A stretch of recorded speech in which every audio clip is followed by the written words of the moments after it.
мына караңыздар, бул жерде эмнелер бар. Мен сиздерге айта кетем. Бул жерде мына бул черный тминин шампуню,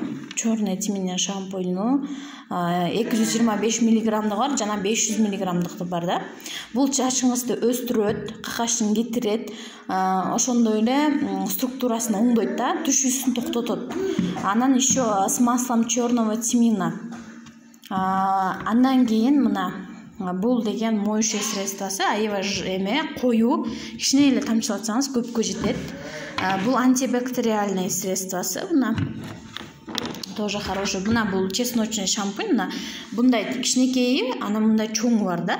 Бул чесночный шампунь, бул чачыңарды тоже өстүрөт, бирок чеснок жыттанбайт, какачын кетирет, чачыңардын структурасын оңдойт, түшүүсүн токтотот да.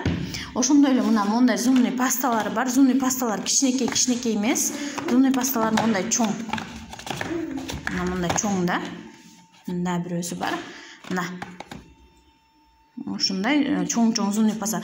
Зубный пастанын ичин эмеде, бул зубный пастанын ичин ачканда деген эмеси, мына сырты, арты деген мондай аяктары кээ бирөөнүкү деген кара болуп атпайбы? Мунуку кара эмес көрдүңүздөр, көк.